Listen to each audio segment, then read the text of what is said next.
Dès le début, on a dit à Rick Murphy qu'il faisait une terrible erreur. Lorsqu'il a commencé à proposer des dépannages hors route gratuits en Arizona, d'autres entreprises de remorquage se sont moquées de lui comme s'il avait perdu la tête.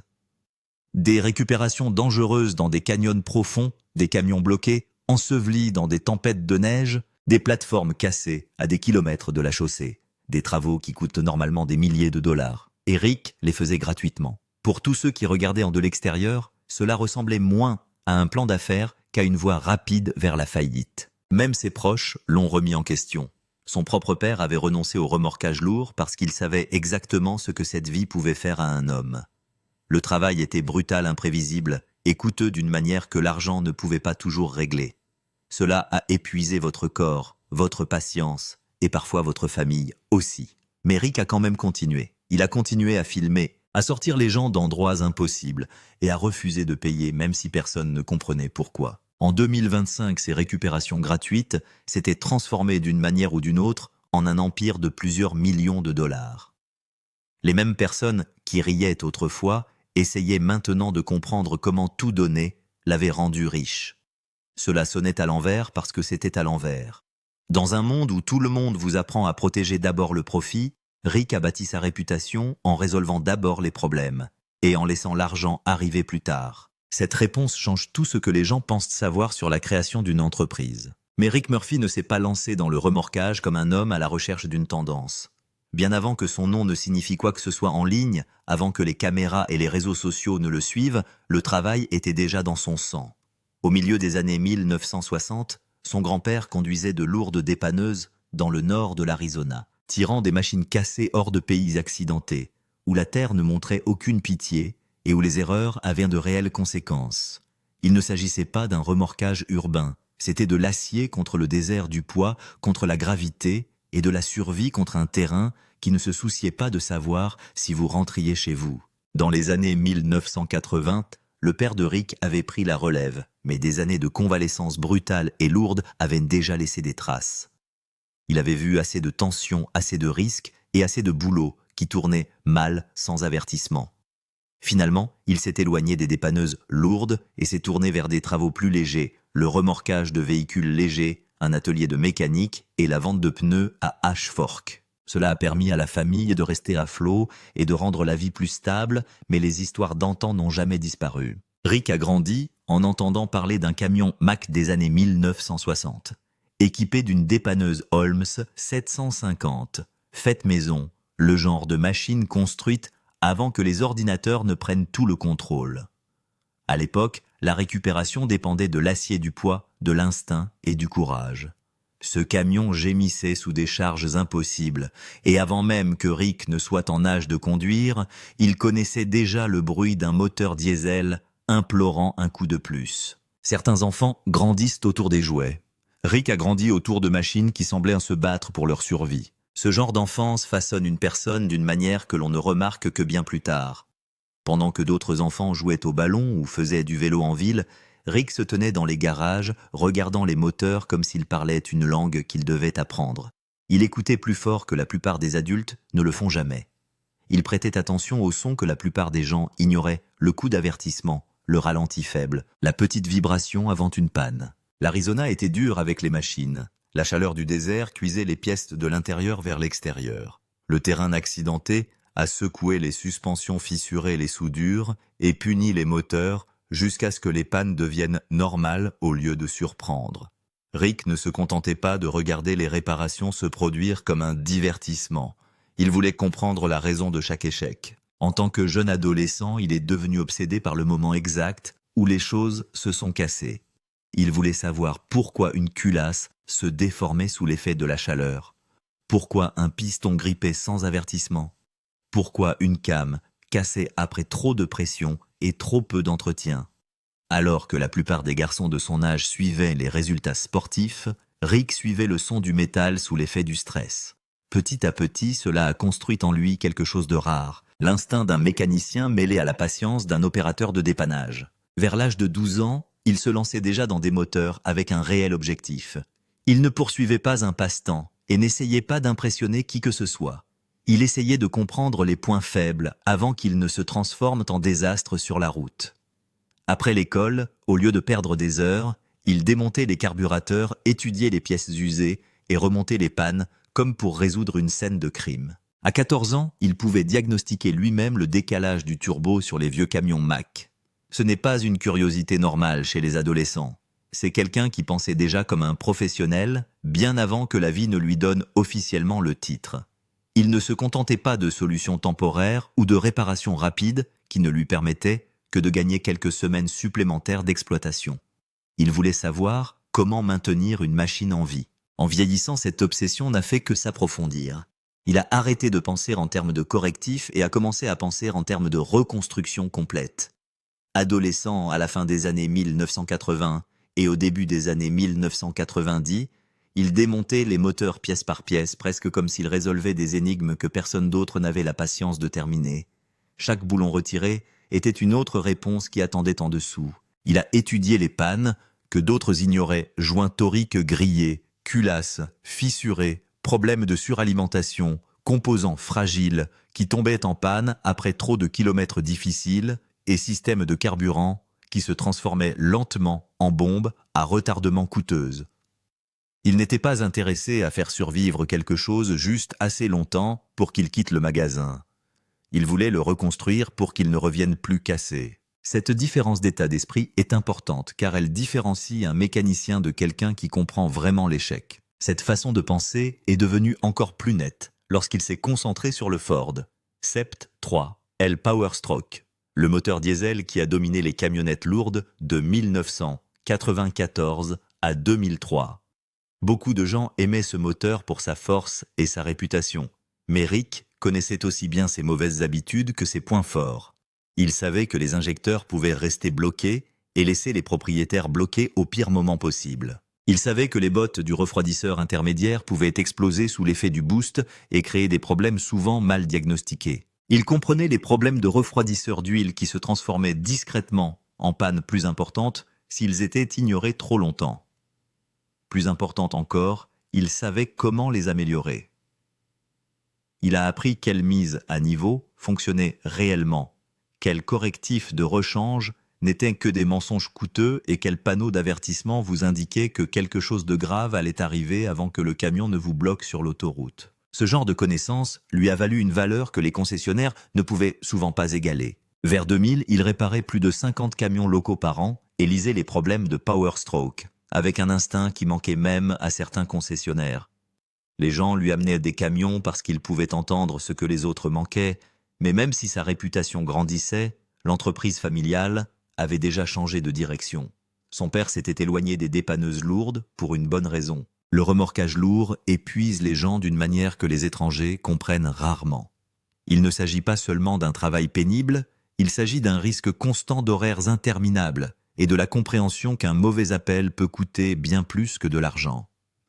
Le père de Rick avait vécu suffisamment de tensions pour savoir qu'un rétablissement lourd pouvait prendre plus d'une personne qu'il ne lui en rendait jamais. Les travaux légers étaient plus sûrs, plus stables et plus faciles à survivre. Mais pour Rick, cette porte fermée ne s'est jamais vraiment fermée. Il regardait les voitures ordinaires aller et venir depuis le parc de remorquage, mais dans son esprit, il regardait toujours au-delà d'elles, vers de plus grosses épaves, des récupérations plus lourdes, et le genre de travaux qui exigeaient du courage, plutôt que de la routine. Ce rêve est resté silencieux pendant un moment, mais il n'a jamais disparu. Il a attendu. Après le lycée vers 2005 ou 2006, Rick a quitté l'Arizona et s'est rendu au Texas. Il s'est rendu directement dans les champs de pétrole autour de Midland et d'Odessa, des endroits où le travail facile n'existait pas et où personne ne se souciait de votre fatigue. C'était le genre d'environnement qui soit vous durcissait rapidement, soit vous renvoyait chez vous brisé. Pendant les 4 années suivantes, il a vécu dans un monde construit sur des charges surdimensionnées, des équipements dangereux, l'isolement et la pression. Il a transporté d'énormes remorques RGN, transportant des pales d'éoliennes s'étendant jusqu'à 186 pieds de long. Il a déplacé des flèches de grue, des réservoirs d'huile, des patins de compresseurs et des équipements industriels si lourds qu'une seule erreur pouvait coûter un membre ou la vie à quelqu'un. Dans ce monde, on ne pouvait pas prétendre que l'on savait ce que l'on faisait. Si vous ne compreniez pas la tension, l'équilibre, l'hydraulique et les points de défaillance, le travail vous apprendrait brutalement. Rick travaillait autour de grues hydrauliques de 350 tonnes montées sous tension, là où un câble cassé pouvait couper un homme en un instant. Il a dû faire face à une chaleur du désert de plus de 110 degrés pendant la journée et à des nuits glaciales qui ont détruit les systèmes hydrauliques sans avertissement. Les pannes ne se sont jamais produites dans des endroits sûrs. Ils se sont produits à mi-parcours, sur un terrain instable sous pression, alors qu'une machine valant une fortune devait continuer à avancer quoi qu'il arrive. Certaines nuits se sont transformées en réaménagement de 12 heures sans sommeil et sans renfort pour sauver la situation. Le salaire était suffisant pour attirer les gens, mais le risque de blessure était toujours réel et tout le monde le savait.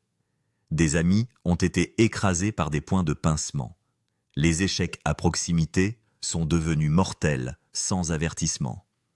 Rick a vu ce que cette vie a fait aux hommes, et une fois que vous l'avez vu suffisamment de fois, cela change à jamais votre façon de penser. Dans le même temps, les champs de pétrole lui ont donné une éducation qu'aucun chantier de remorquage normal n'aurait jamais pu obtenir.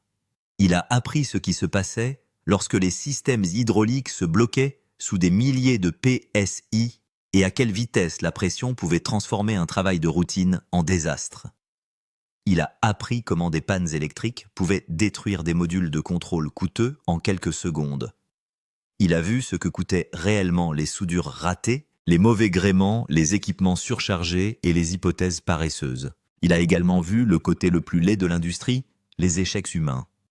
Des factures gonflées des courtiers louches, des facturations malhonnêtes et des patrons qui se soucient plus du profit que de la vérité.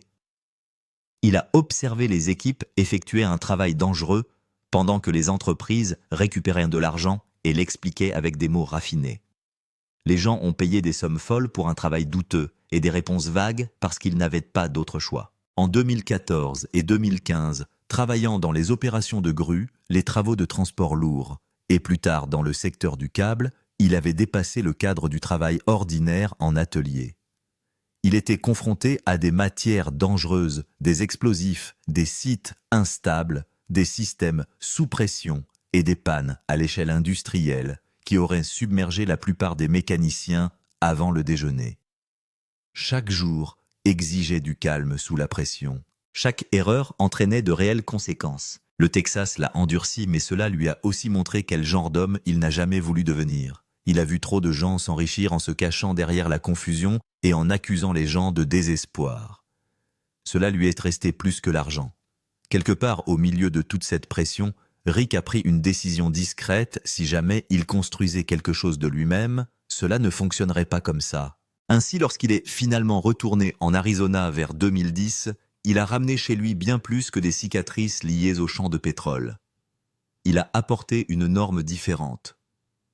Ce retour a également ravivé les vieilles tensions familiales autour du remorquage lourd. Le père de Rick savait exactement à quel point la vie pouvait être laide. Il avait vu des câbles de treuil se briser, des emplois se détériorer, des risques s'accumuler et le stress ronger des années de la vie d'un homme. Il s'était éloigné des dépanneuses lourdes pour une bonne raison. Et lorsque Rick a commencé à revenir vers ce monde, l'avertissement était clair. Les travaux pénibles avaient déjà suffi à une génération, mais Rick avait été transformé par le Texas. Ce que son père considérait comme un chemin qu'il valait mieux laisser derrière lui, Rick le considérait comme une affaire inachevée. Alors il a quand même continué. Cette décision a ouvert la voie à Murphy's Diesel. En 2014, Rick et son épouse Nikki ont lancé l'entreprise à Kingman en Arizona sans investisseurs, sans coussin de sécurité et sans le confort d'un plan de secours. Ce qu'ils avaient, c'était les connaissances de Rick en matière de diesel, le courage de Nikki et une volonté de vivre plus dur que la plupart des gens ne l'accepteraient jamais. Ils n'ont pas commencé dans le confort. Pendant 3 années consécutives de 2014 à 2017, ils ont vécu dans un camion de jouets exigus garé sur le terrain du magasin. Cela signifiait qu'il n'y avait pas de véritable séparation entre le travail et la maison, pas d'argent supplémentaire, pour plus de commodité, pas de place pour gaspiller quoi que ce soit. Chaque dollar entrant devait aller quelque part. Outils, pièces, réparation carburant, besoin de l'atelier. Si quelque chose se brisait, ils le sentaient immédiatement. Si le travail ralentissait, la pression montait vite. Et Kingman n'était pas un endroit facile pour repartir à zéro.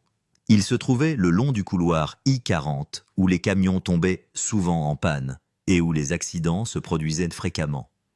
Mais le marché était déjà rempli de magasins établis qui avaient de longues racines et des clients fidèles. Rick était l'étranger qui essayait de gagner de l'espace dans un endroit où les gens étaient habitués à faire des affaires à l'ancienne. La plupart des nouveaux magasins auraient tenté de survivre en baissant les prix ou en recherchant des emplois faciles. Rick est allé dans l'autre sens. Il a assumé le travail acharné que d'autres évitaient et a instauré la confiance en montrant aux clients exactement ce qui avait échoué. Si un joint craquait, il le montrait. Si un piston était endommagé, il le montrait. Si une pièce provoquait la panne, il l'expliquait dans un langage simple. Pas de facture mystérieuse. Ne vous cachez pas derrière le jargon. On ne fait pas payer les gens pour des choses qu'ils ne comprennent pas. Cette honnêteté est devenue l'épine dorsale de l'entreprise. Dans un monde où les propriétaires de camions étaient habitués aux devis vagues et aux surprises coûteuses, la méthode de Rick s'est immédiatement démarquée. Les clients ont pu constater les dégâts de leurs propres yeux. Ils pouvaient comprendre pourquoi ils payaient. Cela a tout changé. Cela a transformé les nouveaux clients en clients réguliers, et les clients réguliers en personnes qui ont dit aux autres conducteurs de se rendre à Kingman s'ils voulaient la vérité. La nouvelle s'est répandue sur les forums diesel et les cercles de camionnage avant même de se propager sur les réseaux sociaux. La réputation de Rick a commencé à se développer, non pas à cause d'une image de marque tape à l'œil, mais parce que les gens avaient l'impression d'avoir enfin affaire à quelqu'un qui n'essayait pas de les piéger. Nikki était au milieu de tout cela. Elle ne se tenait jamais simplement à côté pendant que Rick construisait quelque chose. Elle a contribué au lancement de l'entreprise dès le début en jonglant avec les appels, les finances, la logistique, les récupérations et le chaos quotidien qui accompagne la gestion d'un magasin au bord de la survie. Quand l'argent se faisait rare, elle tenait le coup. Lorsque le travail s'accumulait, elle faisait avancer les choses.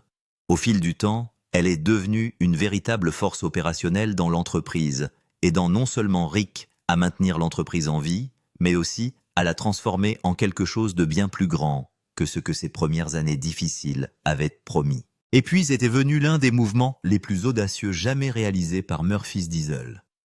Rick a décidé d'offrir des récupérations hors route gratuites. Pour la plupart des entreprises de remorquage, cela semblait insensé. Ces emplois étaient coûteux, dangereux, longs et souvent difficiles à récupérer. Les gens disaient qu'ils feraient faillite. Ils pensaient que donner du travail de cette manière était le genre d'erreur à laquelle un jeune magasin ne survit jamais. Mais Rick y voyait autre chose. Il a vu des gens bloqués dans des endroits où personne ne voulait les aider, à moins que le profit ne soit garanti. Il y voyait également une opportunité de prouver encore et encore quel genre d'entreprise il essayait de bâtir. Alors, il a quand même fait les récupérations et il les a filmées. Un camion coincé dans la boue en entraînait un autre. Une famille aidée au bord de la route a donné lieu à une autre histoire. Les vidéos semblaient réelles parce que le travail était réel. Il n'y avait aucun acte poli en eux. Les gens ont vu la tension, les risques, la boue, les intempéries, les pannes, les revers et un véritable soulagement lorsque quelqu'un s'en est finalement sorti. Cette authenticité a commencé à attirer les téléspectateurs. Ensuite, les téléspectateurs se sont transformés en abonnés. Les abonnés se sont alors transformés en un véritable public. Ce qui ressemblait à du travail gratuit en surface est devenu quelque chose de bien plus grand. Les emplois ont créé des histoires. Les histoires ont bâti la confiance. La confiance a construit une audience. L'audience a généré des revenus grâce à YouTube, aux produits dérivés et à la croissance de la marque. Et ces revenus ont permis de continuer à aider davantage de personnes. Rick a poussé l'idée encore plus loin. Lorsque des conducteurs reconnaissants essayaient de le payer après une guérison, il utilisait souvent cet argent pour aider la personne suivante. Parfois, c'était de l'argent pour l'essence, pour une famille bloquée. Parfois, cela signifiait manger après une longue nuit sur la route. Ce qui a commencé comme un simple refus de tirer profit de personnes désespérées est devenu une boucle de paiement au suivant, qui convenait parfaitement à son entreprise. Plus il aidait, plus les gens regardaient. Plus les gens regardaient, plus l'entreprise pouvait se permettre d'aider. Les concurrents pouvaient voir les résultats, mais copier le modèle était une autre affaire. Cela exigeait de la patience, des sacrifices et une volonté de perdre à court terme pour quelque chose de plus grand plus tard. Cette bonne volonté a également ouvert la porte à un travail rémunéré plus important. Les agences publiques et les forces de l'ordre remarquent que les personnes qui continuent à se présenter lorsque les conditions deviennent difficiles. En Arizona, c'est important. Les blizzards peuvent claquer les couloirs de montagne. Le vent peut renverser les camions. Les routes du désert peuvent se transformer en pièges.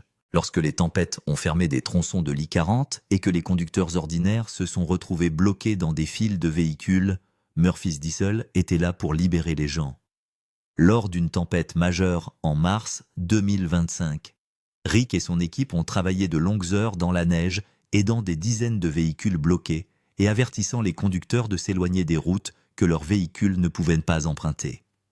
Un tel travail fait plus que créer de bons titres. Cela renforce la crédibilité auprès des personnes qui contrôlent les rotations majeures de dépannage et de déblaiement des autoroutes. Au fil du temps, Murphy's Diesel a également développé ses opportunités. À ce moment-là, l'entreprise n'était plus seulement le pari d'un seul magasin. Il s'était développé dans plusieurs endroits à travers l'Arizona, notamment Kingman, Flagstaff, Ash Fork et Holbrook. Ce qui a commencé comme une start-up fragile vivant d'un chèque de paie à l'autre est devenu une véritable opération de remorquage et de diesel, avec une portée sérieuse, un équipement sérieux et une équipe en pleine croissance. L'expérience de Rick dans les champs pétrolifères, ses racines en matière de remorquage, son intuition mécanique et sa volonté d'accepter des travaux difficiles s'étaient fusionnés en quelque chose de difficile à concurrencer. Il pouvait gérer le travail que les petits magasins évitaient et l'expliquer d'une manière que les gens ordinaires comprenaient réellement. Cette combinaison était rare. En 2014, Rick Murphy a lancé l'entreprise à partir d'une remorque de transport de jouets sans aucun filet de sécurité. Aucun investisseur n'attendait pour aider si les choses tournaient mal. Petit à petit, les travaux ont commencé. En 2025, Murphy's Diesel produisait entre 2 et 3 millions de dollars de revenus annuels sur 3 sites du nord de l'Arizona. Les semi-récupérations standards rapportaient souvent environ 5 000 $, tandis que les travaux extrêmement dangereux impliquant des marchandises dangereuses pouvaient grimper jusqu'à 30 000 $. La chaîne YouTube a discrètement ajouté un autre flux d'argent une fois que les vues ont explosé. Les revenus publicitaires à eux seuls ont commencé à produire entre 180 000 et 300 000 $ par an, une fois que le nombre d'abonnés a atteint des centaines de milliers. Ensuite, les marchandises ont commencé à se répandre sur murphysdieselstore.com. Les sweats à capuche, les chapeaux et les kits d'équipement ont commencé à se déplacer rapidement parmi les téléspectateurs qui regardaient quotidiennement les récupérations. Les ventes ont finalement rapporté entre 250 000 et 400 000 $ par an. Les kits de récupération eux-mêmes sont devenus particulièrement populaires une fois que Rick a commencé à tester l'équipement comarqué Yancom devant la caméra lors des tempêtes et des récupérations de boue en 2023. En 2026, la société elle-même était évaluée entre 5 et 8 millions de dollars. Chaque élément de cette croissance remonte à ses premiers sauvetages que Rick effectuait parfois gratuitement, même s'il lui coûtait d'énormes sommes d'argent. La richesse personnelle de Rick a augmenté avec l'entreprise. En 2026, sa valeur nette avait grimpé entre 5 et 8 millions de dollars grâce à un étrange mélange de récupération sur les autoroutes de revenus YouTube, de vente de marchandises et d'accords de parrainage. Les travaux de remorquage dans 3 ateliers rapportaient encore environ 2 à 3 millions de dollars chaque année. YouTube a parfois rapporté près de 300 000 $ grâce aux seules publicités, grâce aux 124 millions de vues de la chaîne. Les marchandises ont continué de croître pour atteindre environ 400 000 $ par an, y compris de grands kits de récupération que Rick a personnellement testés lors des violentes tempêtes de l'Arizona. Les parrainages avec des sociétés telles que Yancom Ropes ont discrètement ajouté un autre flux à 6 chiffres. Dans le même temps, des fans de tout le pays ont commencé à appeler Murphy's Diesel directement après avoir vu les vidéos, poussant la demande si haut que les taux d'emploi ont augmenté de près de 50%. Ce qui a retenu l'attention des téléspectateurs, ce n'était pas un montage tape à l'œil. C'était Rick lui-même. Lorsque quelque chose cassait, il déchirait souvent le moteur directement devant la caméra et expliquait ce qui n'allait pas dans un langage simple que tout le monde pouvait suivre. Le 8 mars 2025, une énorme tempête de neige a frappé le nord de l'Arizona. Plus de 2 pieds de neige ont enseveli les hauts pays et l'Interstate 40 a été fermé d'Ashfork à Williams. Les conducteurs qui faisaient confiance à leur GPS ont tenté de faire un détour sur des routes secondaires plus petites. En quelques heures, ces routes se sont remplies de véhicules bloqués ensevelis sous les congères et les fossés glacés. Certaines familles n'avaient plus que peu de carburant et la température est tombée en dessous de 19 degrés. Rick et son équipe se sont dirigés directement vers la tempête et ont continué à travailler pendant 40 heures sans s'arrêter. Pendant cette période, ils ont secouru une trentaine de véhicules, dont des voitures familiales, des camions et des engins lourds. Normalement, ces récupérations coûteraient chacune des milliers de dollars. Rick n'a rien facturé. Certains chauffeurs ont quand même essayé de lui remettre de l'argent. Une femme lui a poussé 600 dollars en pleurant de soulagement. Rick a refusé et lui a dit de donner l'argent à la prochaine personne bloquée. L'idée s'est répandue instantanément parmi les conducteurs. Chaque paiement était transféré au prochain sauvetage, créant une étrange réaction en chaîne où des inconnus continuaient à aider d'autres étrangers le long de la route gelée. Fox 10 Phoenix a filmé une partie de l'opération entre le 8 et le 12 mars et a montré les scènes émouvantes à la télévision. Les voitures continuaient d'arriver en file de 15 ou 20 véhicules, tandis que Rick criait des avertissements aux conducteurs qui ignoraient les panneaux de fermeture de l'autoroute. La politique est restée simple. Si quelqu'un insistait pour payer cet argent, serait remis au prochain conducteur qui aurait besoin d'aide. À la fin de la tempête, l'opération de sauvetage s'était transformée en une vague de générosité sur l'autoroute gelée. La même année, Rick s'est attaqué à l'une des récupérations les plus lourdes qu'il ait jamais tentées. Entre le 26 et le 28 mars 2025, il s'est rendu sur des terres agricoles près de Guadalupe, en Californie, où un énorme bulldozer Caterpillar D11 était coincé dans la boue depuis plus d'1 an. La machine pesait environ 230 000 livres et s'était enfoncée à 10 pieds dans le sol qui était autrefois une mare aux canards.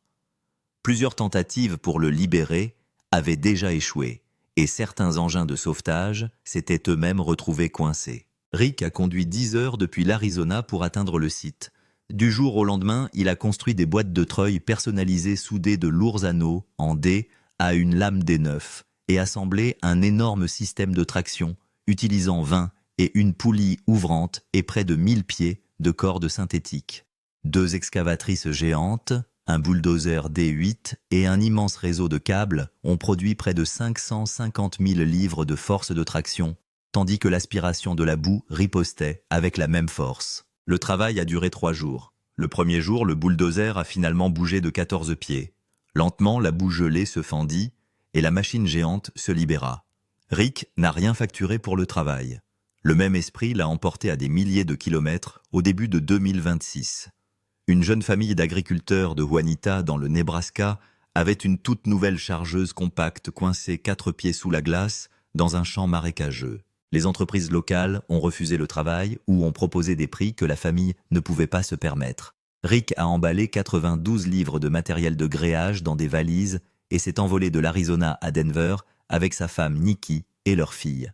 Après avoir traversé une tempête de neige pendant plusieurs heures, ils atteignirent de la ferme. Rick a passé la nuit à chauffer le sol gelé avec un brûleur et une bâche avant de pomper l'eau de la machine. Utilisant 2 chargeuses compactes comme point d'ancrage et un système complexe de poulies 5 contre 1 construit avec des anneaux Youngcom, il a lentement soulevé la machine enterrée après 6 tractions intenses. Une fois le travail terminé, il a de nouveau refusé le paiement et a montré à la famille comment effectuer elle-même des récupérations similaires à l'avenir. Des histoires comme celle-ci se sont répandues dans le monde du camionnage. D'autres sociétés de récupération ont commencé à confier des tâches difficiles à Murphy's Diesel lorsque les situations semblaient impossibles. La flotte de Rick comprenait désormais des machines massives, mais Rick suivait toujours la même règle qui a façonné la marque depuis le début. Si un travail impliquait quelqu'un coincé dans le sable, la glace, ou un canyon où il n'avait aucune réelle option, il refusait souvent de charger. Murphy's Diesel avait démarré avec un petit magasin en 2014.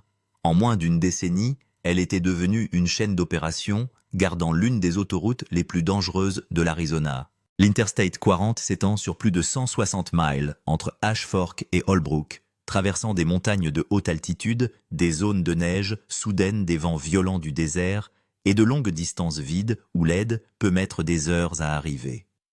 Un seul endroit ne pouvait pas couvrir autant de territoire, surtout pendant les tempêtes hivernales. Rick a divisé la région en 3 zones d'intervention qui se chevauchent et a construit des ateliers complets à chaque point, afin que les équipes puissent intervenir rapidement en cas de catastrophe. Chaque site fonctionne 24 heures sur 24, s'occupant du remorquage lourd, de la réparation de camions de l'assistance routière et des dépannages hors route.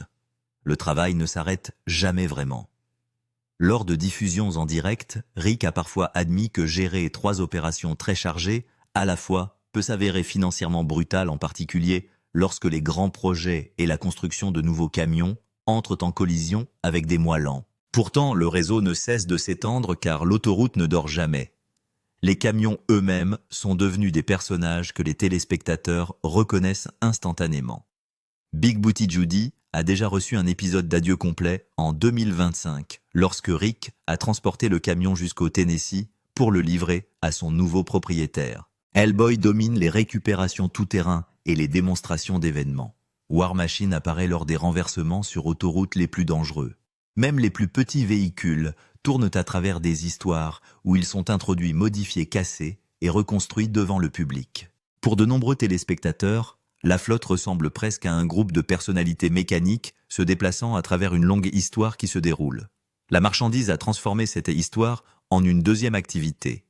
La boutique en ligne Murphy's Diesel a finalement proposé plus de 50 articles allant des chemises et sweats à capuche au kit de récupération lourde. Certaines pièces d'équipement ne coûtent que quelques dizaines de dollars, tandis que les plus gros kits approchaient les 800 dollars. Le programme de récupération comarqué Yankum est devenu l'un des produits les plus agressifs. Fin 2024, l'activité explosait avec la demande. Les contrats de police nécessitaient une intervention routière 24 heures sur 24. Des appels privés sont arrivés au milieu de la nuit de camionneurs bloqués sur des autoroutes isolées du désert. Les réparations de moteurs ont inondé l'atelier alors que les chauffeurs expédiaient des moteurs diesel endommagés de tout le pays dans l'espoir que Rick puisse les réparer honnêtement. Dans le même temps, l'audience de YouTube ne cessait de croître, ce qui impliquait de filmer chaque reprise tout en gérant une entreprise répartie sur 3 sites. Rick et Nikki ne dormaient souvent que quelques heures, tout en élevant leurs 5 filles et en faisant vivre l'entreprise. Le point de rupture est survenu après le violent blizzard de mars 2025. Rick a travaillé 40 heures d'affilée pendant cette tempête, tirant des véhicules sur des falaises glacées et des routes enneigées. Les caméras montraient un héros sauvant les conducteurs, mais dans les coulisses, la fatigue commençait à le rattraper. Début 2026, Rick a finalement admis aux téléspectateurs que l'épuisement professionnel l'avait presque détruit. La chaîne est restée silencieuse pendant des mois et les fans ont commencé à deviner ce qui s'était passé. Certains pensaient que l'entreprise s'était effondrée, d'autres pensaient que Rick était tombé gravement malade.